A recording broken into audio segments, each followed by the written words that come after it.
The temperature right here in New York is 57 degrees. The wind's very calm, and it is much warmer and more comfortable than last night as the Mets take the field.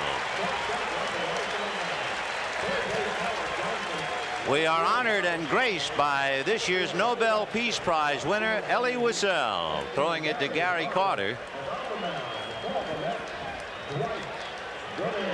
It is indeed an honor to stand alongside of him. Here's the way the Red Sox will stack up. Wade Boggs leading off at third base and Marty Barrett at second base. Bill Buckner, who spent the pregame acting as the hitter for Roger Clemens, was in the bullpen. Rice in the cleanup spot, followed by Dwight Evans in right field. Rich Gedman will be behind the plate. Dave Henderson will be in center field. Spike Owen the shortstop, and Roger Clemens the pitcher. The big guy, 24-4, and we'll take a look at the Mets with the leather. Defensively, and you'll see some of the changes that manager Davey Johnson has made. Heap is in left field, Dykstra is in center field, Strawberry in right field. Johnson at third base. Ray Knight is on the bench. Santana at shortstop. Backman is at second base. Hernandez at first base. Carter behind the plate, and Dwight Gooden on the mound. I guess you could spend about an hour talking about Dwight Gooden. There are a couple of things to talk about. His career high in strikeouts, 16 in a game. He's done that 3 times. For Dwight Gooden, he was the number 5th pick in the nation in the draft, and that goes back a ways to 1982. The people who were drafted ahead of him are kind of interesting. Sean Dunston of the Cubs, but then Augie Schmidt by Toronto, Jimmy Jones by San Diego, Brian Olkers by Minnesota, and then the Mets had a chance and they came up with a gold mine. Great fastball, good curveball.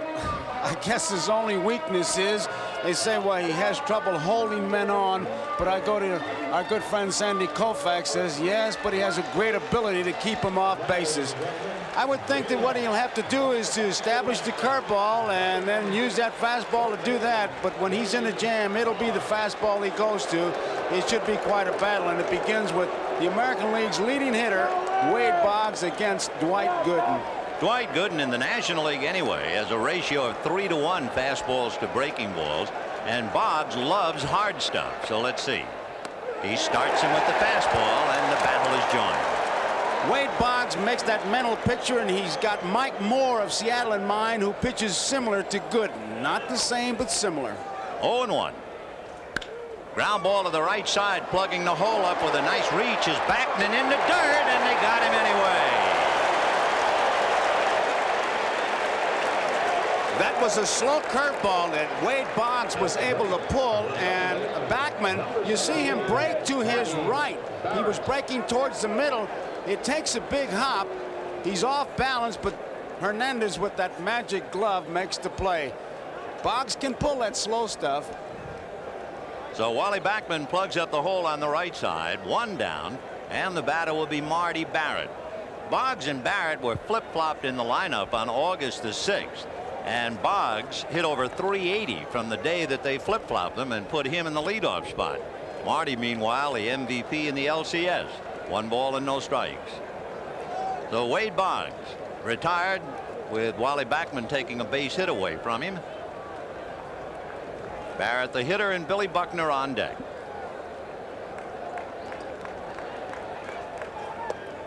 Little low, ball 2.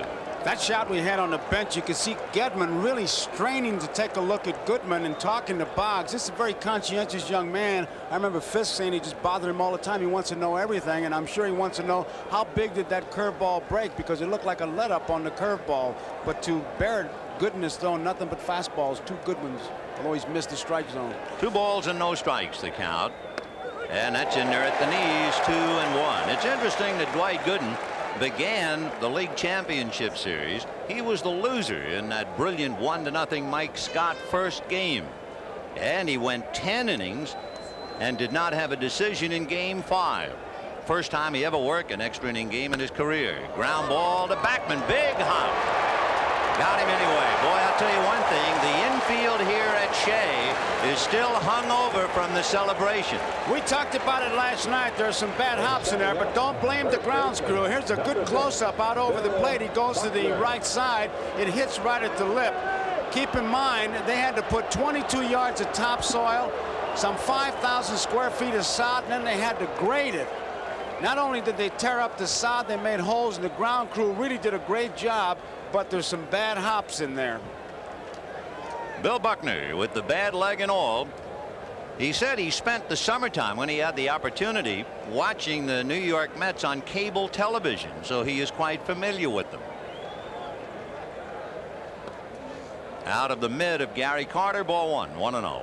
The defense expects Buckner to pull the ball in center field. Dykstra, you can see, is look where he is to the right side. A lot of room in left center field, so they expect him to pull the ball. And yet, when you look at the American League scouting report, they'll tell you that Buckner loves the alleys.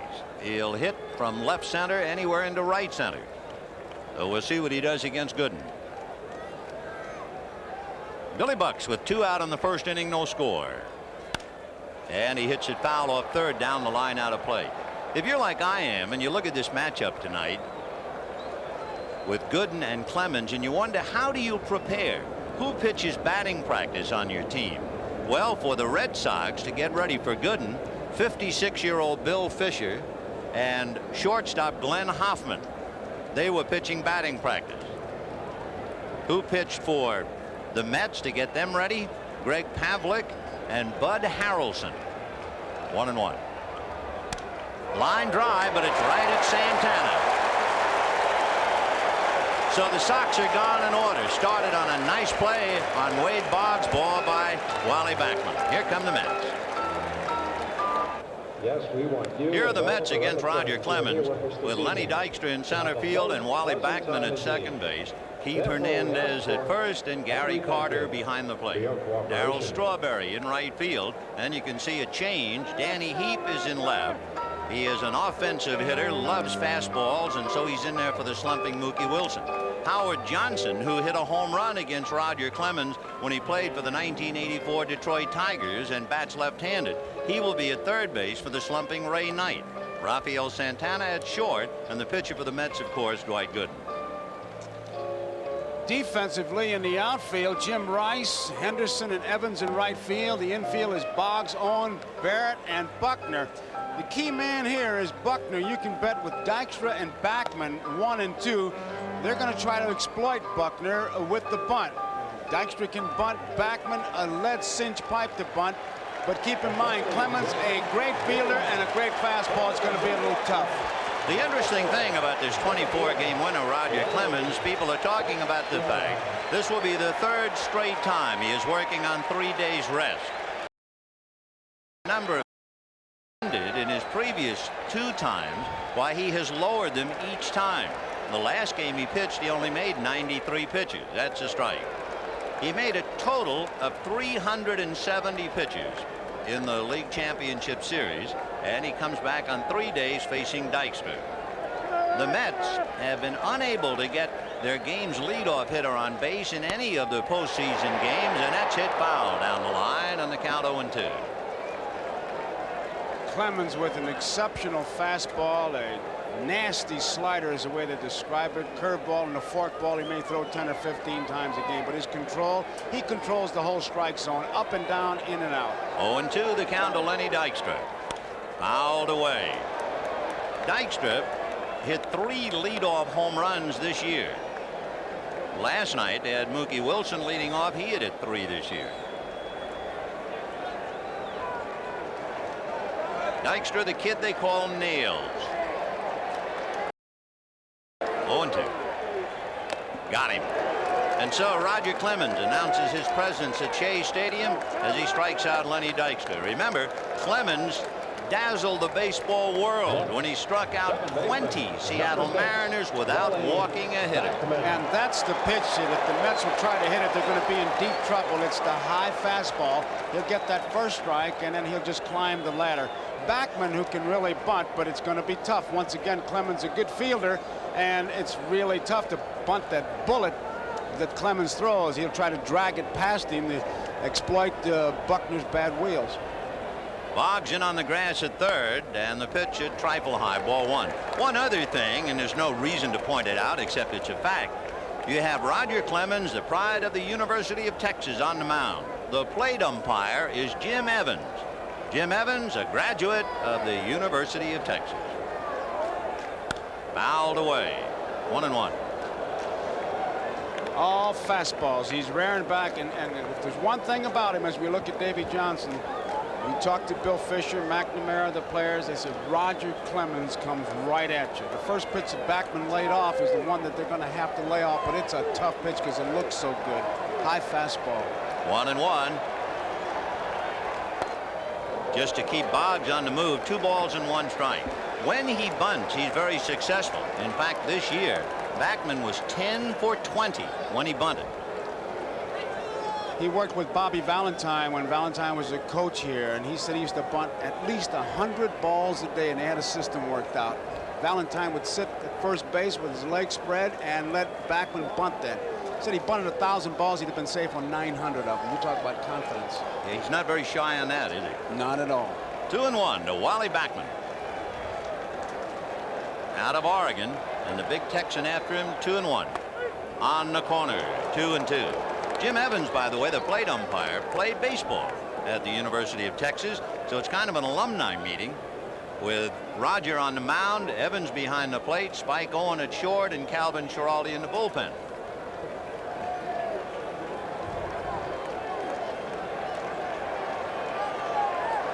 Two balls and 2 strikes to Wally Backman. Fouled away, and boy, he was overpowered on that one. He didn't get around on it. And when you talk about Clemens' fastball, he'll go with a riding fastball, and he can sink it. So far, he has really not let the Mets see anything but that real hard stuff. 2-2. There's a breaking ball. First one he's thrown, and he missed inside. Little slider. 3-2. Backman trying to get aboard with Keith Hernandez on deck, to be followed by Gary Carter.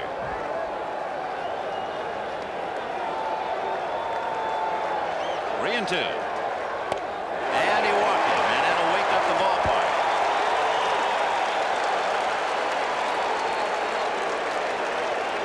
So you have Backman at first, Buckner coming over to hold him on, and Keith Hernandez coming up. Hernandez, definitely the leader on this ball club.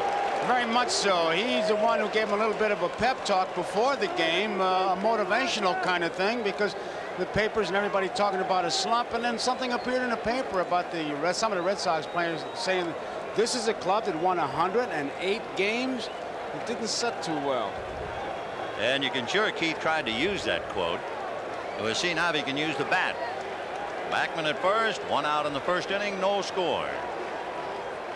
Fastball had got away from Gedman, not far enough, and holding on is Backman with a left-hand hitter up there, while he might have lost sight of the ball for the split second and decided to hold. They have Clemens timed his delivery to the plate, his first move to the plate, between 1.23 and 1.39. That's towards the plate. They have Gedman time between 1.87 and 2.8. Contact to contact. When that ball hits his mitt, that's how long it takes him to get rid of it. You talk about down to the fine points. Backman just underneath Buckner's tag. You know how you can sum up Roger Clemens' year without getting into numbers? How about this? He lost his first game early in July. He lost his last game early in August. And that was it. 1 ball, no strikes.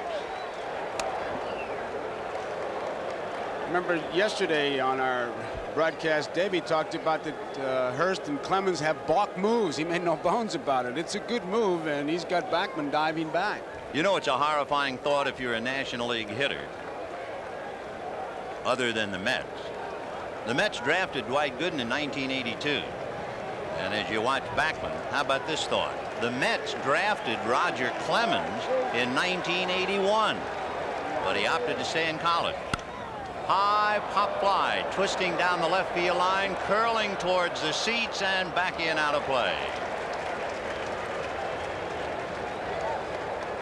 Gives Hernandez another swing. There are auxiliary seats, box seats, which are to the advantage of the hitter. It cuts down foul territory, and they were rather important in the recent LCS with Houston. So that might have been playable early in the year. What Hernandez does with the break. 1 ball and 1 strike. Roger Clemens and Dwight Gooden. What a marquee tonight. Backman held on by Buckner.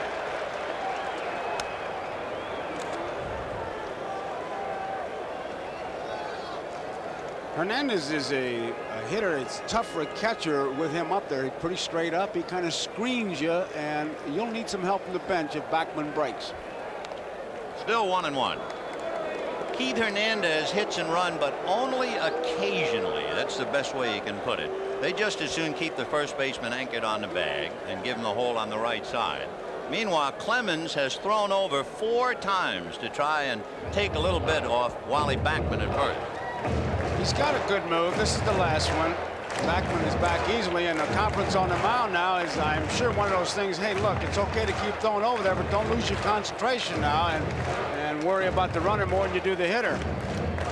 So he has made 2 pitches to the plate, 1 ball, 1 strike, and 4 throws to first. 1 out, first inning, no score. If you joined us a wee bit late, the Sox went out in order. Boggs lost a hit on a good play by Backman. And he goes. Shortstop covers the throw down. They got him, and easily. Spike Owen opened up the left side, and Rick Gedman does it again. He makes a good throw. He kind of broke back. You see that left foot as he started for second base. He didn't get real good footing. Gedman got rid of that ball in great shape. Watch him now. He's almost 3/4, and he gets more on that ball than you think he does. And actually, Owens had to wait for Backman. That was a sensational throw. Right on the money from Rich Gedman. And of course, he had a good pitch to handle it. Good fastball. Now the pitch is high, ball 3 to Keith Hernandez. 3-1. Infielders love that ball when they get it and just drop their glove. They love it. Remember, Keith led the National League in walks, though he's a very patient and selective hitter. 3-1. Meanwhile, Wally Backman muttering to himself. Cut down at second base. 2 out in the inning.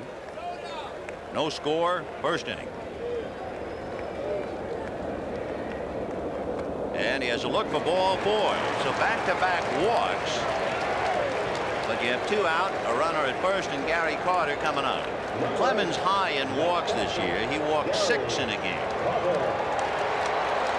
But the amazing thing in that game, when he struck out 20, he didn't walk anyone. Here's Gary Carter, struggling with the bat, as you know. Nevertheless, representing a threat. What the Red Sox do is they fill up the middle. Marty Barrett is over to his right. Spike Owen is deep and slightly to his left. Carter, certainly in the postseason play, has been hitting the ball up the middle at all. And last night, he broke his bat while singling up the middle to center. Ball 1.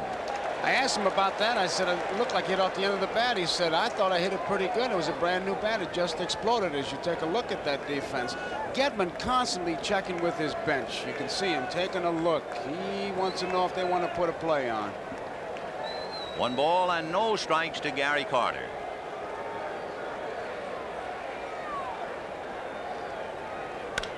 Big one foul outside of third and down the line. Well, nice play. Holding on, Hernandez.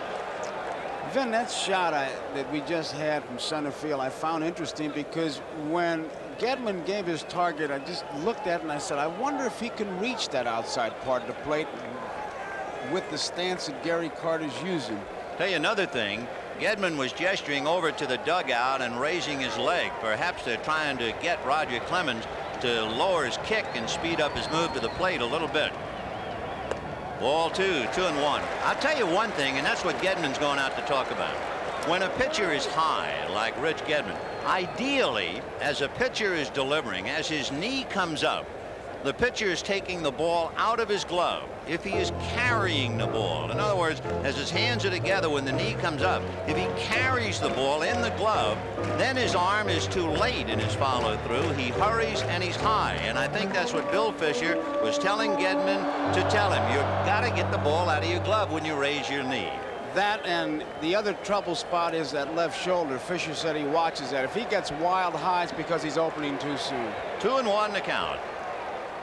Breaking ball, and that's high. Ball 3-1. Take a look at his motion and see if he is, quote, carrying the ball, unquote.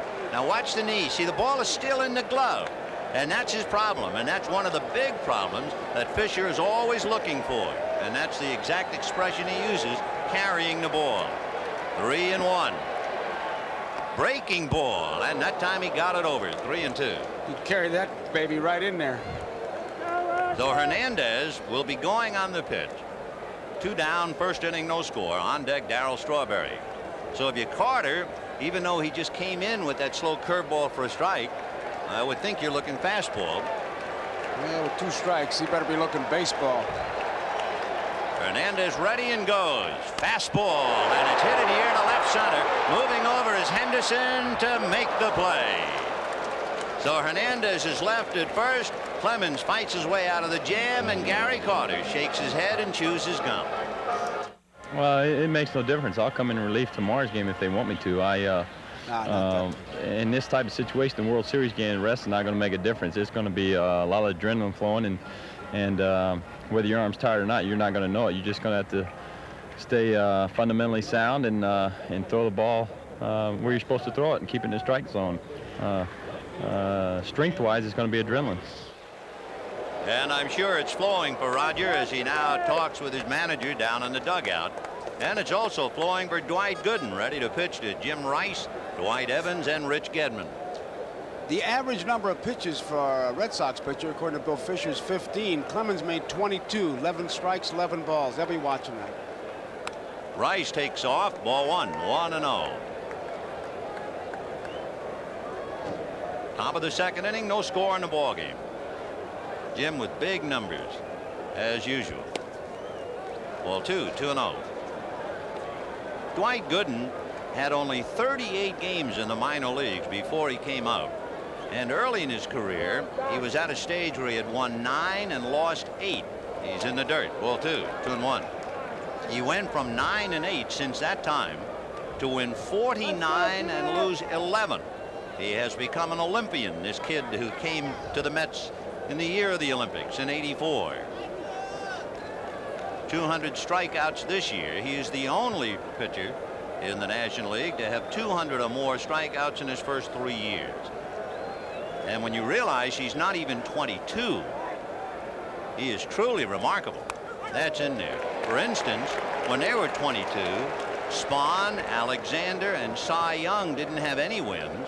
Walter Johnson had 32, Christy Mathewson had 29, and Dwight is 158.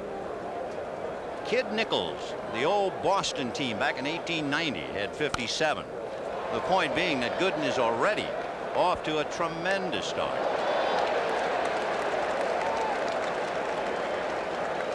You knew the temperature was going to be warmer with all the heat we're going to look at tonight. Gooden and Clemens. 3-2 to Jim Rice. Swing on a bad ball, and he's mad at himself. He knew that was a bad ball, high and tight. Gooden, when he delivers it, watch him look away. He looks away there, and he doesn't pick up that plate until a little bit late. And there you see it. By the way, since we see Jim Rice strike out, there's a little note. People will profit as to what happens tonight. Rice going down on strikes, and the hitter will be Dwight Evans. There's a firm that makes baseball bats. Breaking ball is down and low. There's also a firm that makes gloves. And the company that makes gloves, they have Rice and Gooden as endorsers of that glove. So Spalding will give 16 gloves to youth organization when Rice strikes out, because that's Gooden's numbers. So 16 gloves are on the way to the kids. If Rice gets a base hit, since he wears number 14, 14 gloves will go to the kids. So no matter what happens with Rice and Gooden, if there's a strikeout or a hit, the kids will profit by it. I hope next year Gooden changes it to 166, his number, and Rice 144. 2-0, the count to Dwight Evans.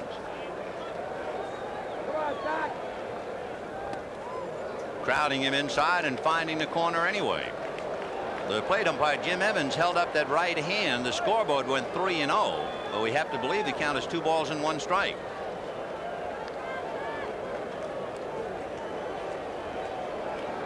Evans is the best 3-0 hitter on the club. So let's see. That's a strike. It should be 3-1. Okay, he held his right hand up after he evidently called it ball 3, and the count 3-1. Dewey was second in the American League in walks behind Boggs. And he's on. Gooden's high, like Clemens, 6 walks in a game. And those are the fellows with the eye for the strike zone in the American League. 10, both these pitchers, when they get in trouble, they have a pitch they go to, and I tell you, you don't need a radar gun to know what it is. You can do it by sound. It is their fastball. Well, Rich Gedman, who catches him, will now try to hit him. And remember, he is that rare left-hand hitter who likes the high ball. Which is a change for him, Ben. Little nubber up along first base and foul. The reason I say that, I was asking today, and they said when he hit all the home runs, he was kind of swinging up at the ball with a little bit of uppercut, which is a Ted Williams kind of how you teach. And then with Walt Riniak and Charlie Lowther, he swings down at the ball, and his home run production came down, and that makes him a little bit better hitter with the high pitch, but his power has been cut down. That's one of the problems when you're learning to hit the Charlie Lau way. Now watch where his weight is. It's going to be on his back leg. Sometimes if you get so much weight on your back leg that you actually feel a little strain on the front of the right leg, it's almost like trying to get up out of a chair. You get up over the ball. Foul back, 0-2. Let's take a look at that swing. They all get back. Watch that top hand come off. There it is. And of course, what it really means, like hitting a golf ball or a baseball or even a tennis ball, the transference of weight. And the K's are out. 0-2 the count. Gooden has struck out 1. Clemens has struck out 1.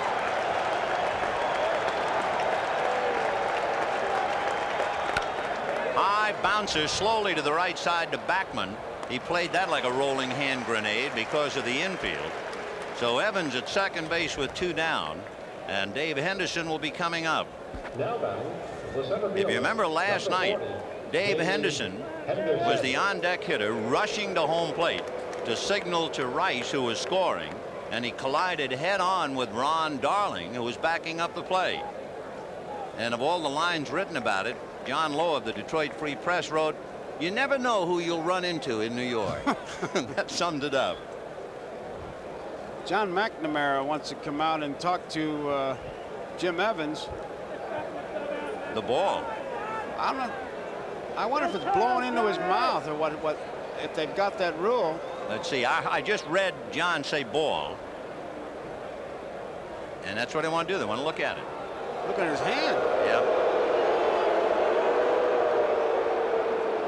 Now they're going to call Davy Johnson out, evidently.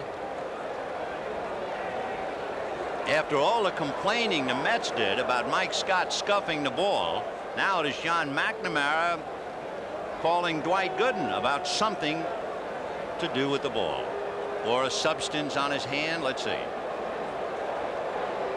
I remember once a game with Don Drysdale, who wore a copper bracelet because he had an arthritic wrist, and the other team made him take the bracelet off, and people all over Southern California were furious because they thought that was really picking on him. They kept that ball in play, so it wasn't the ball, whatever he did. And I imagine it's a move of McNamara's to try to get inside Gooden's head. Well, they were certainly looking at the ball. He's looking at, is it a piece of tape? He's talking about rubbing the ball up. But now the ball, it looks like it's scuffed right in the middle. He's showing him something, or is he? He kept the ball in play, though. Yep.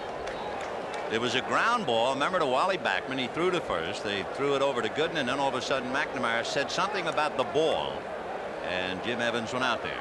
All right, here's Dave Henderson. Apparently, Dwight Gooden had a small piece of tape on his finger, and they asked him to take it off.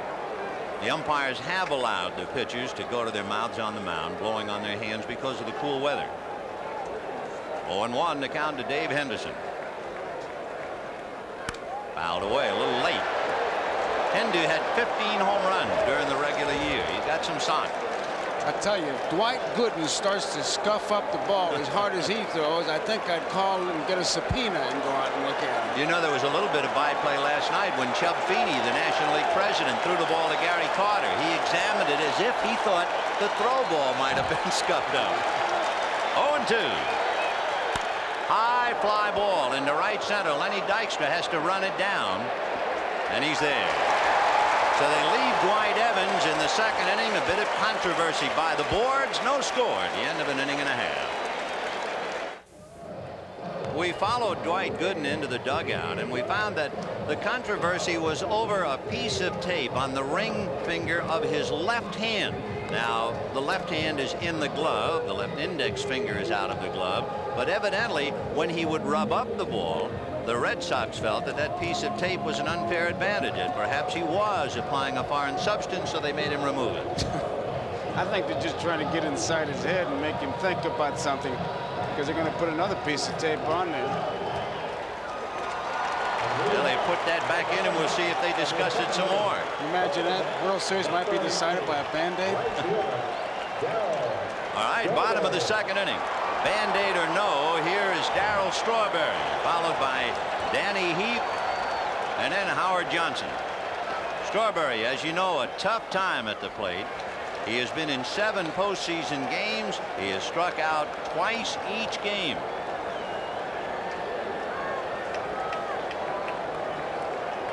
One ball and no strikes. Clemens with 1 strikeout and 2 walks.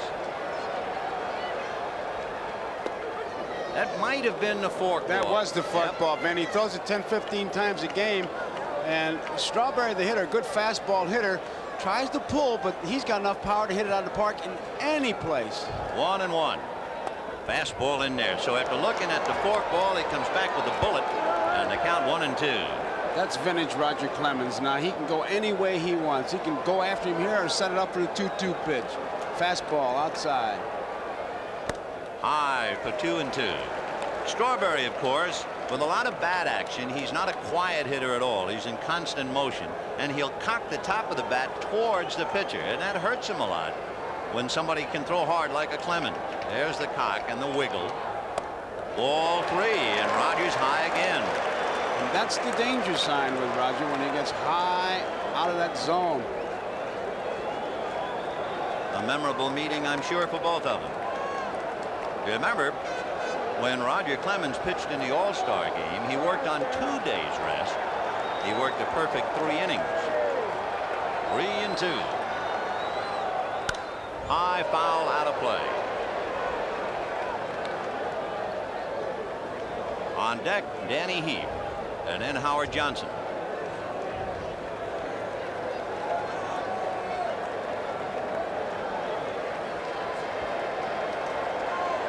And 2. Fouled away again, and he's making Clemens work, and the number of pitches keeps mounting up. Yes, it does, but he missed his pitch that time, Roger Clemens did. You saw Gedman go low inside. That's been the target inside that Strawberry has not been sure of in the playoffs and here in the World Series. And Gedman, that was the first time they went inside, and looked like he started to lean that time to go inside. Watch Gedman as he does it late, so you can't pick it up, but he'll tip it off. Remember, he's got a big strike zone there. Strawberry's 6'6". Got him, and it continues. For Darryl Strawberry, he has to be worrying now and pressing, and that's the 15th time he has struck out, and he's muttering to himself. And it's just a pure, hard fastball, and I mean, he cuts it loose right down the center of the plate and just overpowers him. 1 away, and the batter will be Danny Heap, a very aggressive hitter. One thing about Heap, he's the boy who was traded for Mike Scott. He doesn't get cheated up there. Strike. Funny kid, man.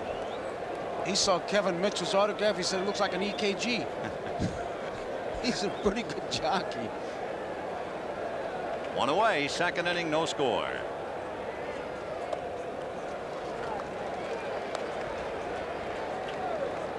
We told you in his 3 postseason games he made 370 pitches. However, he reduced them each time. from 143 to the last time where he made only 93. So he's reasonably rested on 3 days. High drive to dead center. Back goes Henderson, away back to the track and hauls it in.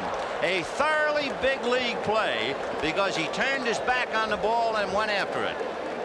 And it's a tricky park. Well, he was talking about the outfield out there. He had a little bit of trouble when he turned. He finds it. Look at him. Watch his footing. He wasn't sure of the footing. Glad to get on that warning track. You see him look straight down. Every pitcher has one part of the park they call their out pitch, where they want to have the guy hit it. And it's pretty obvious the out place here is dead center field. 410 dead center. Danny Heap shakes his head after a long out to center, and the batter is Howard Johnson, a member of the world champion Detroit Tigers in '84. And Davy Johnson remembered that Howard Johnson had homered against Clemens 2 years ago. It's a long time ago, but he's got a left-handed bat in there instead of Ray Knight. 0-1. Change, foul back. Tell you, when Gedman gives that sign to Clemens and he puts that glove there like that first fastball, he didn't have to move it. You get a guy like that, you could catch him with a pair of pliers. They don't hang out the K signs, but Roger has him 0-2.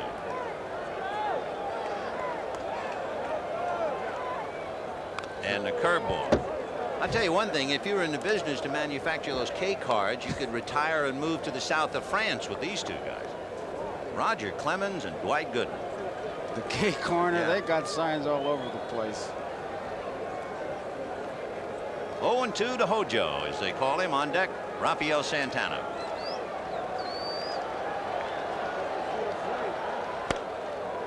One and 2.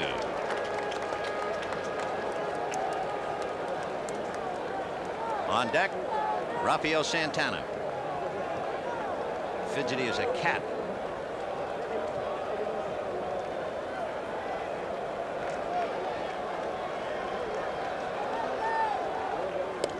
Boy, that fastball really sailed high. 2-2. Did you see where that target was? Because Clemens is a guy who pitches to a target. And those are things when you go back to the benches. We look at Carter and Hernandez and Stottlemyre, and they're talking, obviously, he's talking about the fastball riding high. Gedman will go back to the bench and say, hey, boy, he really missed with that one. Let's watch him. 2 balls, 2 strikes. He wanted him to shake him off. He wants it to happen right here. He doesn't want to go 3-2.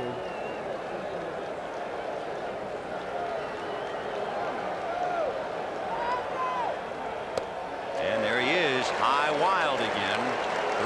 3-2. And the pitches mount up. We'll see if they take a toll. Clemens muttering for a moment. Meanwhile, John McNamara wondering just how much can this young star take. And Davy Johnson wondering about his kid Gooden and how he'll do. 3-2. Fouled away. Breaking ball. The good pitcher will make it happen 2-2. He'll put good stuff on it 2-2, because when that hitter takes you deep 3-2, you're really kind of asking for it. And Clemens and Gooden, who we're looking at, both of them, they usually make it happen for 3-2. This is the 4th 3-2 count he's had.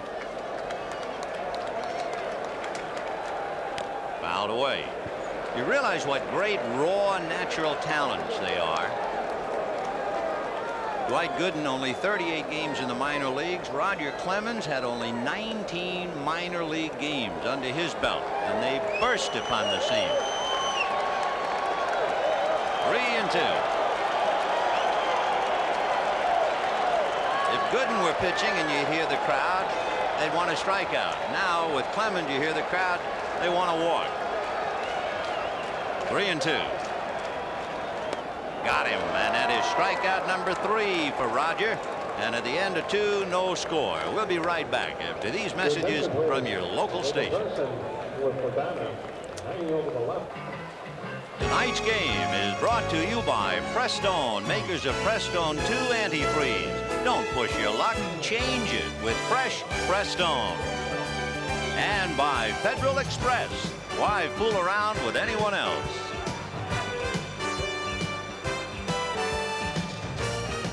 A beautiful evening in New York. A bright harvest moon hovering over Shea Stadium and 2 stars down on the ground. Dwight Gooden and Roger Clemens. And it'll be Spike Owen followed by Roger Clemens and then Wade Boggs.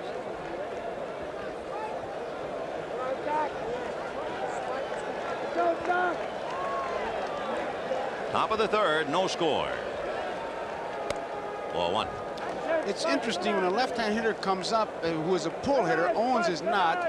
Carter, on a pull hitter, you can see his fingers below his body, so Backman can see him and pass him on to Hernandez. But Keith is way wide of first base, and he can see the signs. That's in there for a strike. 1-1. Backman tells Hernandez, and Santana tells the third baseman, whoever it is, there you see Wally, on the slow curveball, the off-speed pitch. That's what Keith wants to know with the left-hand batter up there. And Backman is the, well, what, control center? Right. 1-1 to Spike. He's staying with the fastball, and it's hit foul down the line. One of the words in the American League, they say Owen can't handle a breaking ball. When you have a fastball like Gooden, you challenge him with that. Not to belabor the point, but just by comparison, watch Carter when he gives the sign with Owens, and we got Boggs coming up. I would almost bet that you'd be able to see the fingers down below the body with Boggs.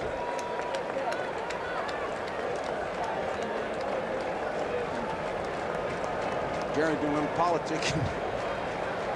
Gooden, and of course comparison has to be made tonight, has struck out 1 and Clemens has struck out 3. Gary hanging out a sign for all the world. 1 finger, is that a fastball on the knuckles? 2-2. Not very much changes. Fastball 1 is a curveball is 2. One big change about Dwight Gooden with a 2-strike count on Spike Owen. His strikeout ratio per 9 innings has changed in his 3 years, from 11 to 9 and this year to 7. Off speed, tried to change on him. 3-2. The last sign you see is the one he's going to get, and he's pretty well protecting it because Owens is not going to pull that ball. Hernandez is way off first base, so he can really look in to see Gary Carter's sign himself. You get a pull hitter up there though, and he'll have to get it from Wally. Well, looks like the fastball. 3-2. There it is for ball 4. That is the second walk, and although Dwight Gooden probably doesn't know it, Spike Owen hit only 138 against American League right-hand pitchers this year. And you know that Roger Clemens will be bunting on the strength of what Hurst did last night. Now, Gooden is talking, and he wants to know who's covering, and they're going to protect everything. And when they took batting practice, the one thing that the pitchers were bearing down on is bunt the ball. Third base, Johnson is already moving in, and you can bet Hernandez has set up his thing with Gooden. He'll be charging in. The last time, to our knowledge, that Roger Clemens swung a bat was in his junior year at the University of Texas. And you might be interested what his batting average was. He was not a big man on campus with the bat. Got the bunt down, but there's Hernandez. A one-hopper to Santana that gets away. A bad throw by Hernandez, and he didn't have to hurry it that much. And now the Red Sox are in business, first and second, and nobody out. That's the thing that surprises you. Look at Hernandez. He knows he's going to get the bunt, and he's going to take it right away from Gooden. He should set himself, but he threw it on a run for some reason. A one-hopper that could not be handled, and he had plenty of time, so that really comes as a surprise, and he really has to be upset with himself. That's such an easy play for a left-handed first baseman. There was no reason to jump in the air and throw, and now you can see his reaction to a bad play on his part. Yep. He knew he made a bad play. Now he has dug a hole for his pitcher. First and second, nobody out. Boggs, Barrett, and Buckner coming up. The error charge to Hernandez, of course, and the fastball a strike. Remember, Boggs lost a hit on a good play by Wally Backman, plugging up the hole in the first inning. Last night he took the swing he wanted to and hit a line drive to the shortstop, and he pulled a slow curveball. If he gets any off-speed pitch, he's got a big gap. Backman is cheating towards second base, but the fastball, he's going to go from the center to left field. 0-1. Fastball, he was late on it, and the count 0-2. He waits on that pitch. No balls and 2 strikes. One thing they say about Boggs, and they're all superlatives, you can see Hernandez, he's talking to the first base umpire, Harry Wendelstedt, just trying to get it out of his craw. Boggs is the best 2-strike hitter on the Sox, but I guess he's the best 1-strike, 1-ball, or you name it hitter. His favorite count is 2-2.